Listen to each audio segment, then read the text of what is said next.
ఈ వీడియోలో మొదటి మాటను యేసుక్రీస్తు వాళ్ళు సిలువ మీద పలికిన మొదటి మాటను ధ్యానిద్దాం. క్లుప్తంగా చెప్పడానికి ప్రయత్నిస్తాను. మొదటి మాట ప్రిపేర్ అయ్యేవారు ఈ వీడియోని స్కిప్ చేయకుండా చివరి వరకు చూడండి. లూకా సువార్త 23:34 వచనంలో యేసు, తండ్రి వీరేమి చేయుచున్నారో వీరెరుగరు గనుక వీరిని క్షమించమని చెప్పాను. సిలువలో ఆయన పలికిన మొదటి మాట.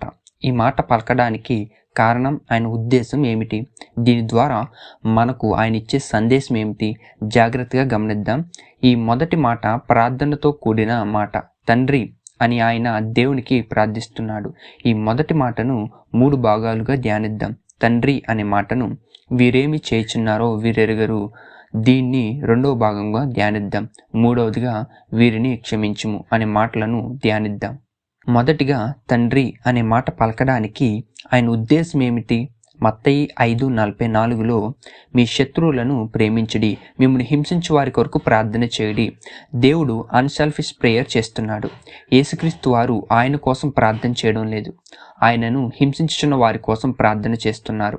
ఆయనను ఎంత భయంకరంగా హింసిస్తున్నారో, ఎలాంటి పరిస్థితుల్లో యేసుక్రీస్తు వారు వారి కోసం క్షమించమని ప్రార్థిస్తున్నారు ఒకసారి చూద్దాం. నేను రిఫరెన్సెస్ త్వరగా చెప్తాను, వీలైతే నోట్ చేసుకోండి. మత్తయి 26వ అధ్యాయము 67-68, మత్తయి 27:29 నుండి 31 వచనాలు, లూకా 23:24. ఈ రిఫరెన్సెస్లో ఆయనను గుద్దిరి, ఉమ్మివేసిరి, అరచేతులతో కొట్టి, క్రీస్తు నిన్ను కొట్టినవాడెవడో ప్రవచింపు అని చాలా దారుణంగా హింసిస్తూ, దూషిస్తూ, అపహాసిస్తూ మాట్లాడుతారు. ఇలాంటి దారుణమైన స్థితిలో ఆయన తండ్రి అని పలికి ప్రార్థించుచున్నాడు. ఎందుకని దేవుడు సిలువలో ఆ టైంలో ఏ ఉద్దేశం కోసం పలికాడు? ఒక్క రిఫరెన్సెస్ చూసి ముగించుకుందాం. 1 పేతురు 2:21, క్రీస్తు కూడా మీ కొరకు బాధపడి మీరు తన అడుగుజాడల యందు నడుచుకున్నట్లు మీకు మాదిరి ఉంచిపోయెను. గమనించండి, ఇదంతా ఆయన సిలువలో మనకు చూపించిన మాదిరికరమైన జీవితం. ఆయన భూమి మీద ఉండగా బోధించినవి అన్నీ కూడా జీవించి క్రియలలో చూపించారు. అదేవిధంగా తన అడుగుజాడల యందు మనము కూడా నడవాలి. హింసించు వారి కోసం ప్రార్థన చెయ్యండి అని చెప్పిన యేసుక్రీస్తు కూడా మనకు మాదిరిగా చేసి చూపించారు. 2వదిగా వీరేమి చేయుచున్నారో వీరెరుగరు. ఈ భాగంలోనికి వస్తే జాగ్రత్తగా గమనించండి. యేసును ఎందుకు సిలువేస్తున్నారో వారికి తెలియదా? ఇది నా ప్రశ్న. వారంతా దుర్మార్గంగా, దారుణంగా, అక్కడ ఉన్న పరిసయ్యులు, సద్దుకయ్యులు, సైనికులు యేసును చంపండి, బరబ్బను విడుదల చేయండి, ఇవన్నీ కూడా వారు కావాలని యేసును చంపాలని తెలిసి చేశారు కదా. మరి యేసుక్రీస్తు వారు వీరేమి చేయుచున్నారో వీరెరుగరు అని అంటున్నాడు. ఎందుకని ఈ మాట ఆయన అంటున్నారు? నిజంగా వాళ్లకు తెలియదు. వాళ్లకు ఏమి తెలియదు, ఏమి తెలుసు? ఈ ప్రశ్నలకు జవాబు చూద్దాం. ముందుగా వాళ్ళందరికీ ఏం తెలుసో చూద్దాం. వీలైతే రిఫరెన్సెస్ నోట్ చేసుకోండి. రిఫరెన్సెస్ చెప్పి నేను ముందుకు వెళ్తాను. మత్తయి 27:22-23, సిలువ వేయండి అన్నది వాళ్ళే. పిలాతు ఎందుకు, ఇతడు ఏ దుష్కార్యమును చేసెను అని అడగగా వారు సిలువ వేయమని మరి ఎక్కువగా కేకలు వేసిరి. అలాగే కొన్ని రిఫరెన్సెస్ స్పీడ్గా చెప్తాను, తర్వాత ధ్యానించండి. మత్తయి 27:24-25లో నీతిమంతుడు అని వారికి తెలుసు. లూకా 23:14-16 ఏ నేరము చేయలేదు అని వారికి తెలుసు. మత్తయి 26:59, 60, 67, 68 వచనాల్లో అబద్ధ సాక్ష్యాలు చెప్పించామని తెలుసు.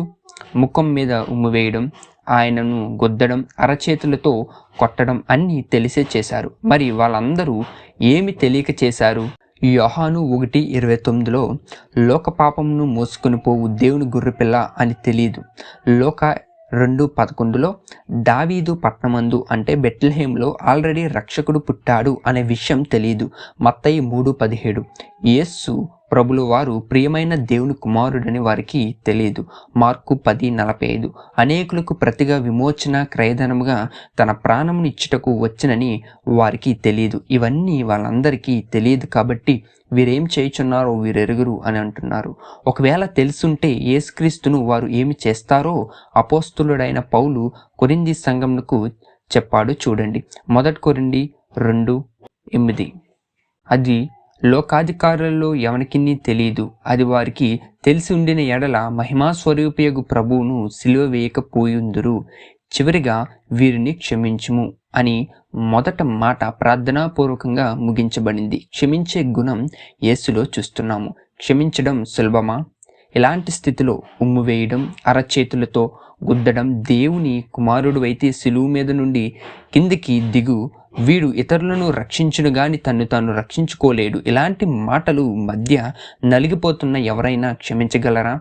ఏ తప్పు చేయని యేసును సిలువ వేసినా కూడా ఆయన క్షమించాడు. ఏ తప్పు చేయని ఆ దేవుడే అన్ని శ్రమలు పడితే ఉదయం లేచినప్పటి నుండి పండుకునే వరకు తప్పులతో బ్రతుకుతున్న మనం నాకే ఎందుకు ఈ శ్రమలు అని దేవుణ్ణి ప్రశ్నించడం ఎంతవరకు న్యాయం? సిలువలో యేసును జ్ఞాపకం చేసుకొని అలాంటి మాదిరికరమైన జీవితం కలిగి మన చుట్టూ ఉన్న వాళ్ళందరినీ మార్చుదాం. ఆమెన్.